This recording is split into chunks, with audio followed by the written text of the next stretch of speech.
The Plaza Hotel glittered like a fairy tale, crystal chandeliers casting golden light across marble floors. I adjusted my emerald silk dress, purchased specifically for today, my sister Olivia's wedding, and checked my reflection in a gilded mirror.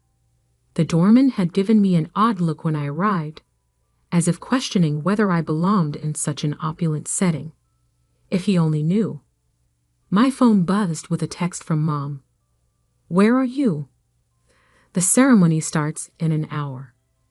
I took a deep breath and headed toward the grand ballroom, the gift in my hand.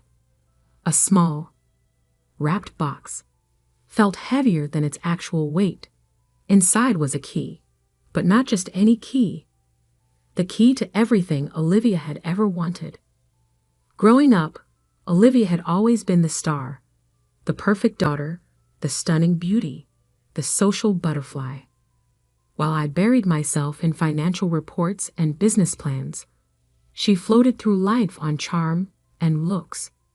"Why can't you be more like your sister?" Mom would ask. "Olivia never has trouble making friends." Now, at 28, Olivia was marrying Bradley Thompson IEV, heir to the Thompson Hotel Group. The wedding was splashed across every society page in the city. The perfect couple, they called them. The merger of old money and new beauty. If they only knew. The bridal suite door was cracked open as I approached. Inside, I could hear Olivia's voice, sharp with command. "No, no, no. The flowers are all wrong. Do you know how much we're paying for this?" "Fix it." I knocked softly. The door swung open to reveal my mother, her face tight with stress, despite perfect makeup. "Finally," she said, looking me over critically. "At least you dressed appropriately this time." "Catherine," Olivia's voice rang out. "You're late. I need you to run down and check on the place cards. Make sure they're done right." I bit back a response. Even on her wedding day, Olivia was giving orders. But I had long practice at keeping my thoughts to myself. The ballroom was a vision in white and gold, flowers cascading from every surface. I approached the welcome table where the place cards were arranged in perfect rows. The calligraphy was flawless, each name written in golden ink. I found my card near the back and froze.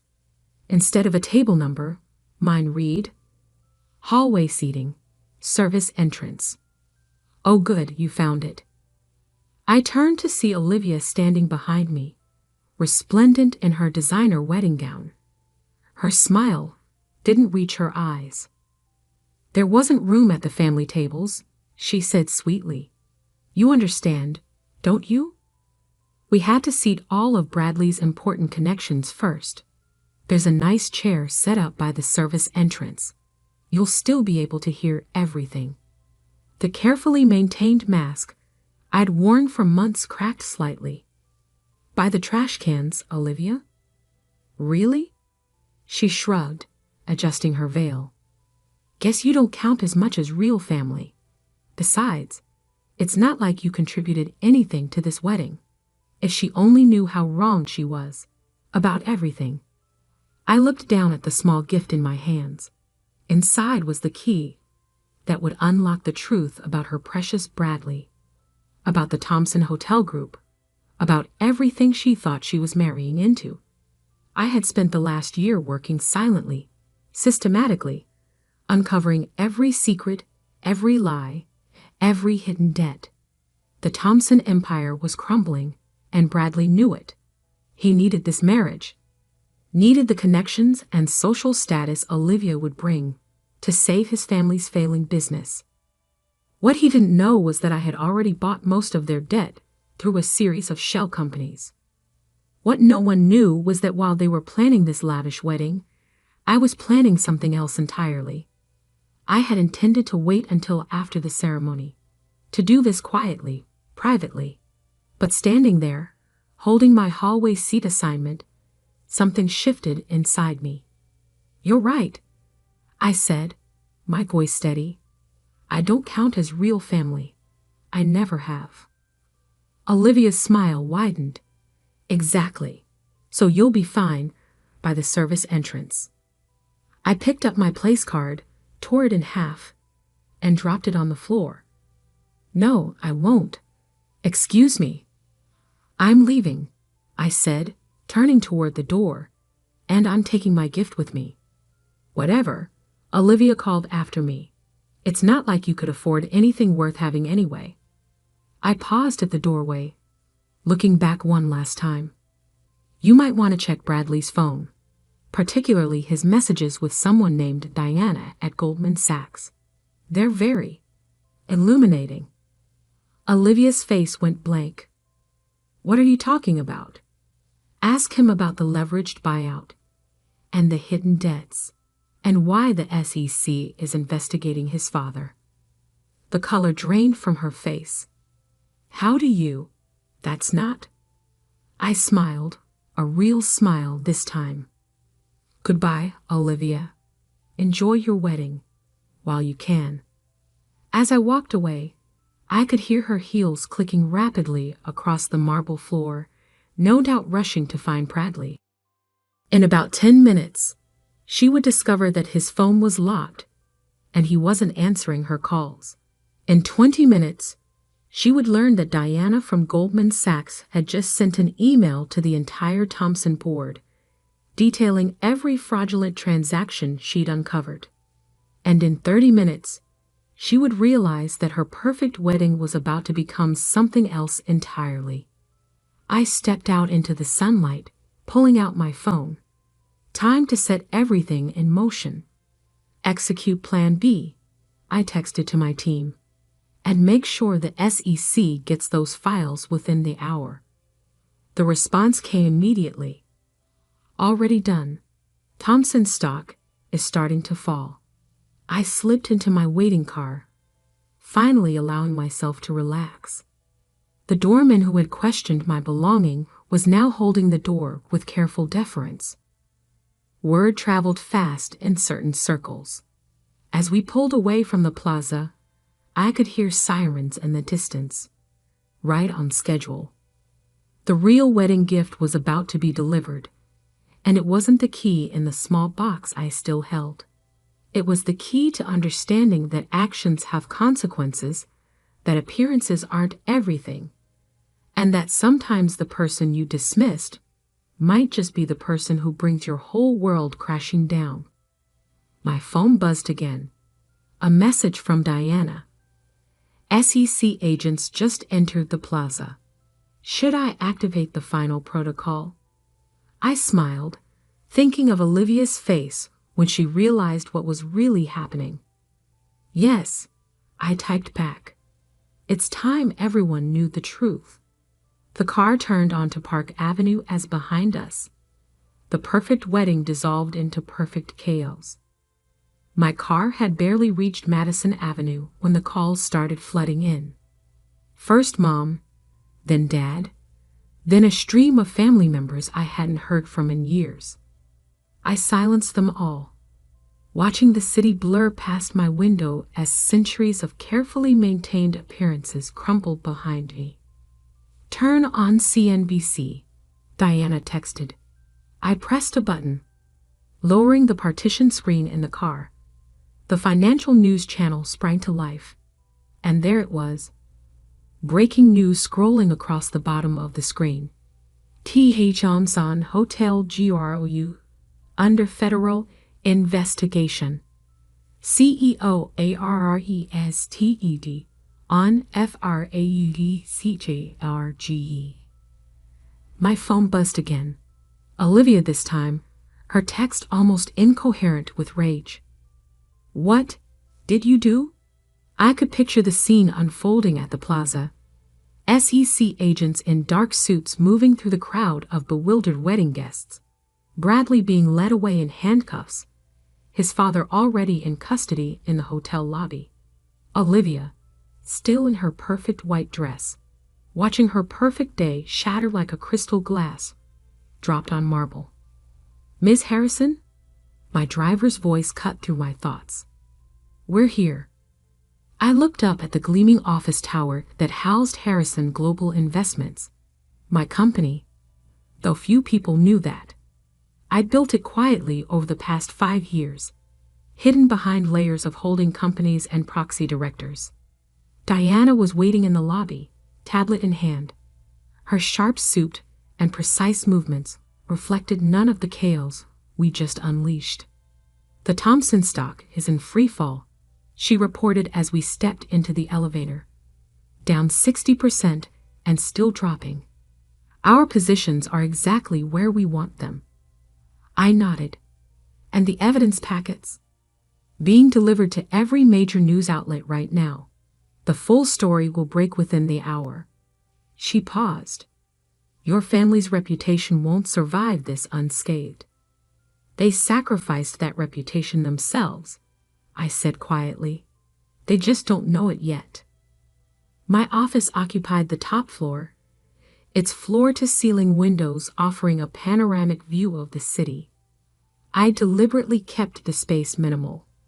No family photos, no personal touches, nothing to suggest who really ran one of the city's most powerful investment firms.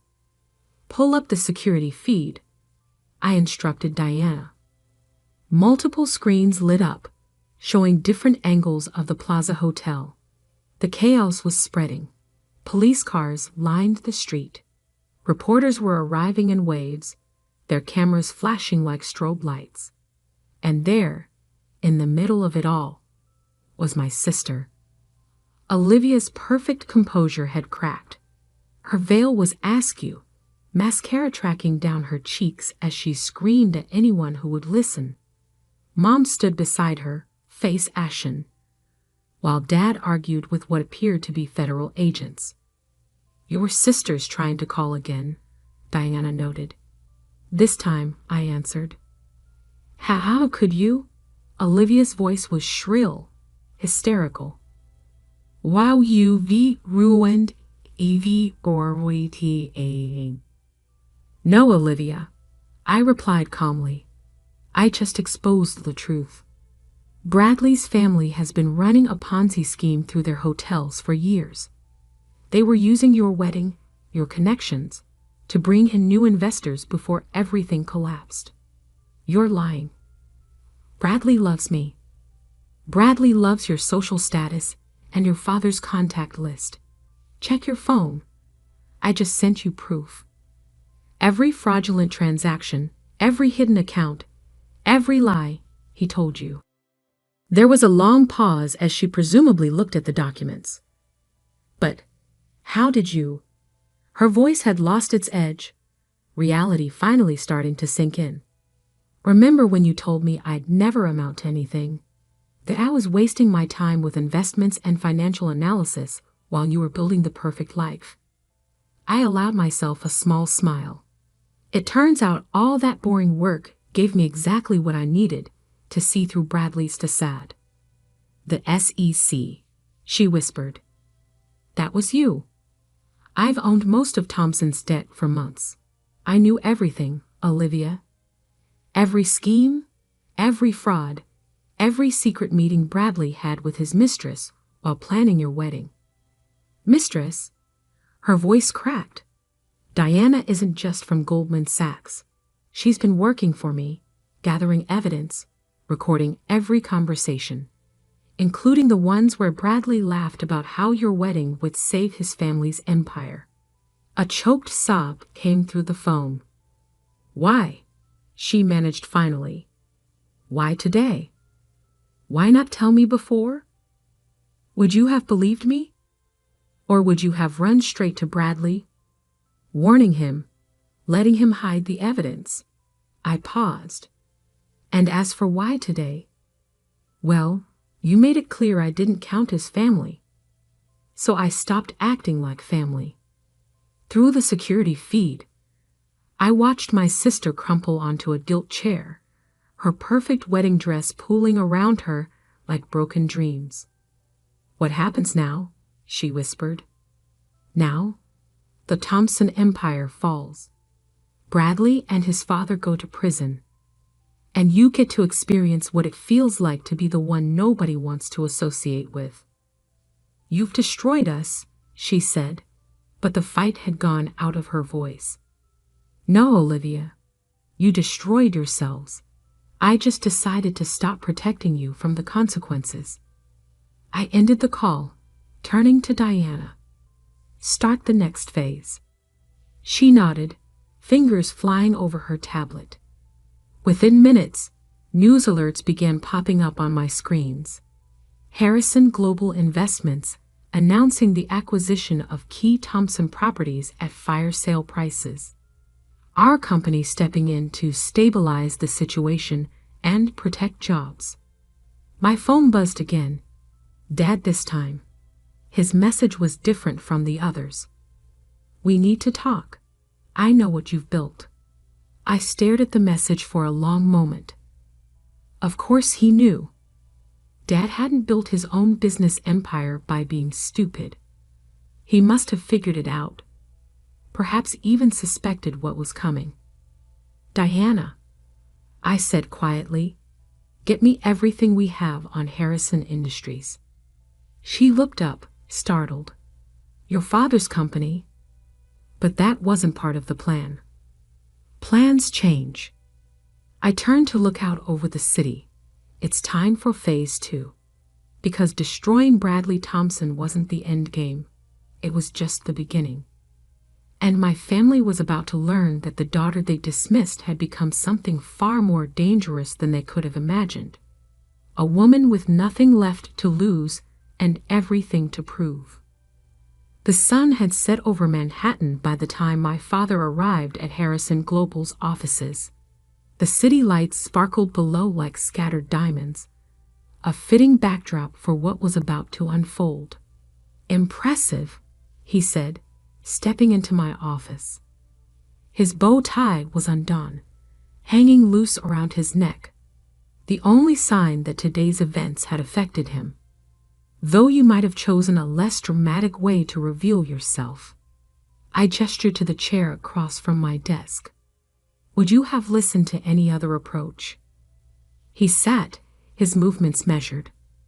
This was Thomas Harrison, the titan of industry, not the father who had overlooked me for decades. How long have you been planning this? Which part? I turned my monitor so he could see the financial data scrolling across it. Taking down the Thompsons? Building Harrison Global? Or proving that your least favorite daughter might actually understand business? Catherine. His voice carried a warning note, the same tone he'd used when I was young and dared to challenge him. It didn't work anymore. 5 years, I said. Since the day you told me I didn't have what it takes to run Harrison Industries.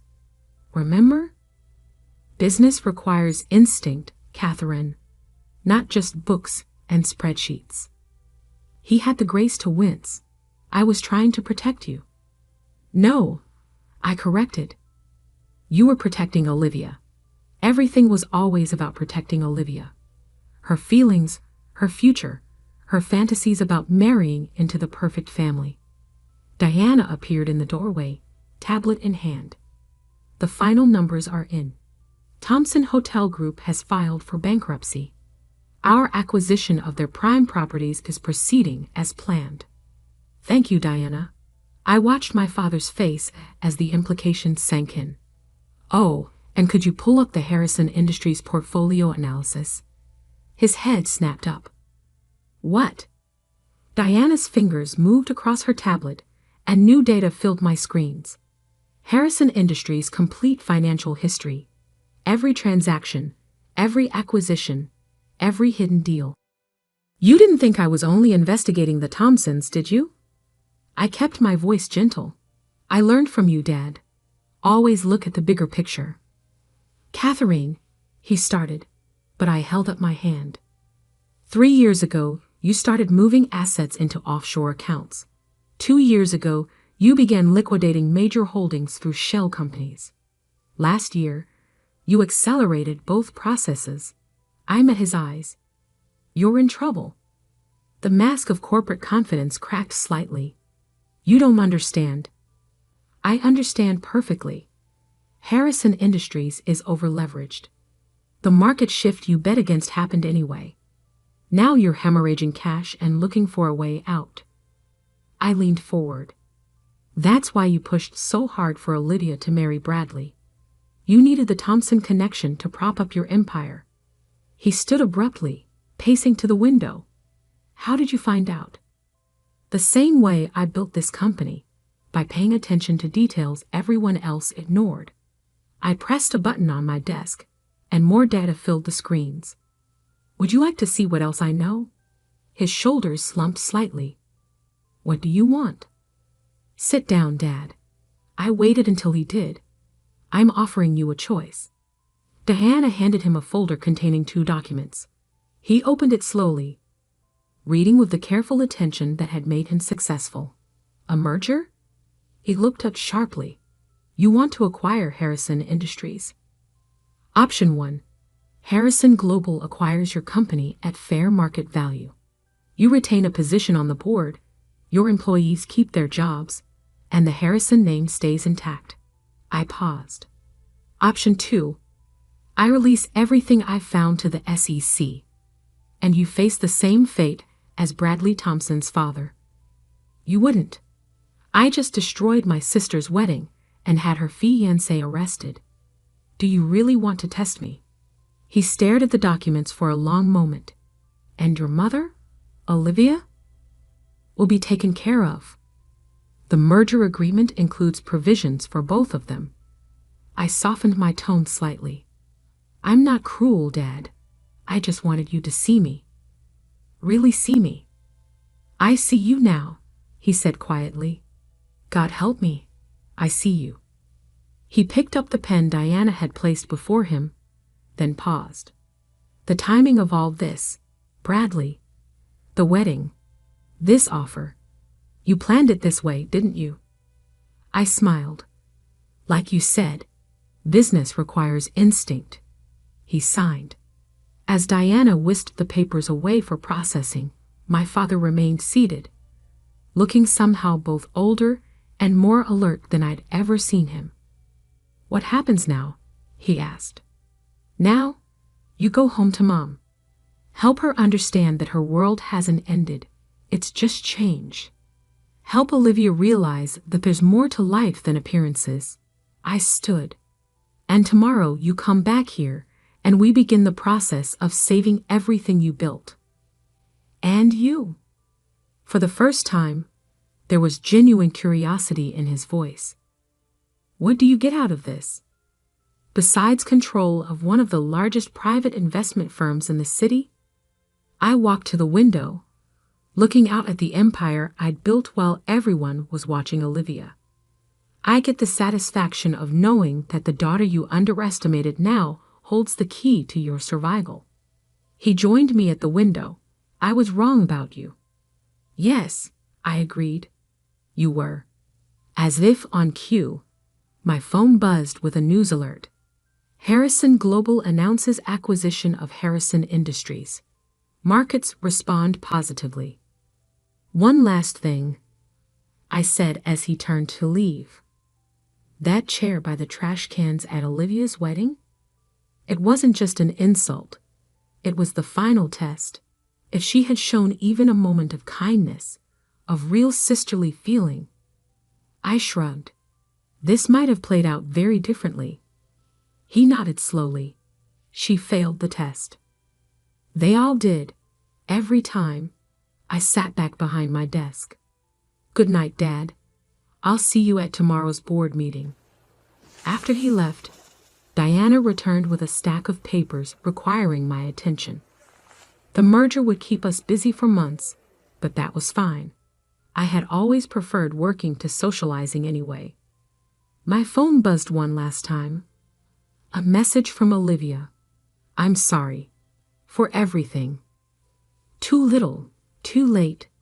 But maybe, just maybe, some good would come from all this. Maybe my sister would learn what I had known all along. That true worth isn't found in perfect weddings or social connections, but in what you build with your own hands and mind. I turned back to my work, the city lights twinkling below like stars. The daughter they hadn't wanted at the wedding now owned their future. The sister they had seated by the trash now controlled their fate. And I wasn't done yet. Not even close. Because success isn't just about proving others wrong.